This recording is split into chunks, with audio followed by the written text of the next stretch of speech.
I wasn't supposed to hear it. The house was quiet, shadows stretched long across the floorboards, and I had stepped back inside only because I left my lighter on the kitchen counter. That's when I heard her voice.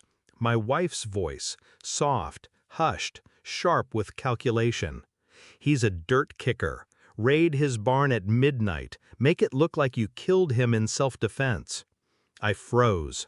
Every instinct honed from years of black ops told me not to breathe, not to move, not to let the sound of my own pulse betray me. Her tone was clinical, unshaken. She wasn't scared. She wasn't crying. She was directing.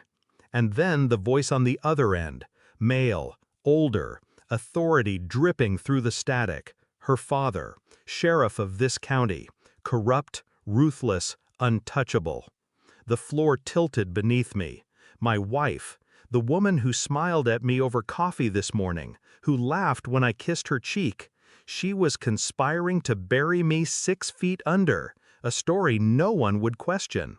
But she didn't know the truth about the land we lived on. That farm wasn't random. I chose it because of what lay beneath it, a forgotten armory, special forces, classified, mine now. If her father's department came walking in at midnight, they wouldn't be walking out. I sat at dinner with her that night. She poured wine, asked me about the fence line, laughed when I teased her about burning the bread. And the whole time, I replayed that call in my head. Her betrayal wasn't impulsive. It wasn't rage. It was planned, cold, and deliberate. Every detail of her face was a mask I had to memorize, because soon that mask would crack. I thought of the nights she told me she loved me, the way she pressed her head against my chest, listening to a heart she was already plotting to stop. The fork in my hand trembled once. I set it down carefully. She didn't notice. She leaned forward, brushed her fingers against mine, smiled like nothing was wrong. And all I could think was, how long had this been brewing? How many whispered calls? How many smiles rehearsed in the mirror? I wanted to believe it was her father's coercion, but I'd heard her tone. She wasn't begging him, she was commanding him. The betrayal dug into me like shrapnel.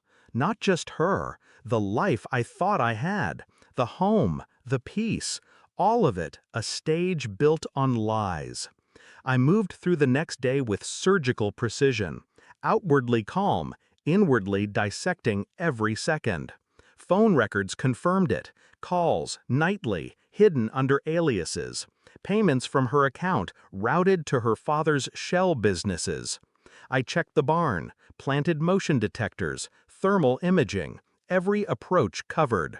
On the surface, I was fixing a fence post.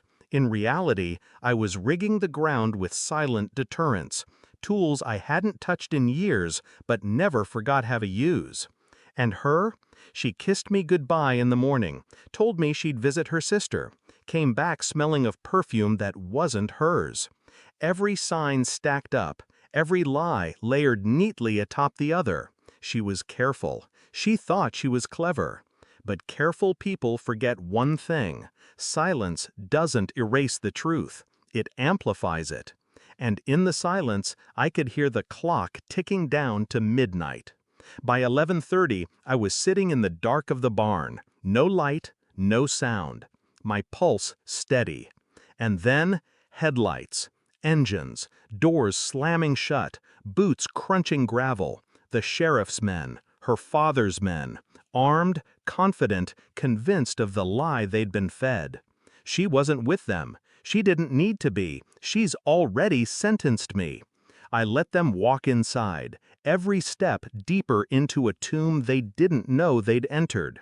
When the first blast of tear gas swallowed their vision, when the first charge disabled their radios, when their formation splintered into chaos, I sat perfectly still. Because it wasn't about killing them. Not yet. It was about proving her wrong, showing her that the man she dismissed as a dirt kicker was something else entirely. At dawn, she found me in the kitchen, calm, drinking coffee. Her eyes flicked to the mud on my boots, the faint trace of smoke on my clothes. Rough night? She asked. Too casual, too rehearsed. I set a folder on the table. Phone records, transfers, audio of her call, pulled from the encrypted line she thought was safe. Her face drained. I didn't raise my voice. I didn't accuse. I simply asked, why? She stammered, lies first, then silence, then tears. I didn't move, didn't soften. I just let her unravel, piece by piece, while the weight of her own betrayal crushed her chest. By noon, she was gone, packed bags, red eyes, empty promises muttered as she left. I didn't stop her. I didn't need to. The truth had already done the work. I sat alone at the table, the folder still open, the evidence staring back like an epitaph to the life we once had. I thought I'd feel rage or grief. Instead, I felt nothing, because the moment she chose betrayal, she severed herself from me, and all that was left was clarity. She thought she could end me with one call. Instead, she ended us, and I would never let her forget that. Thanks for watching. Don't forget to like, share, and comment. Subscribe now to Cheating Stories Insight World for more amazing stories.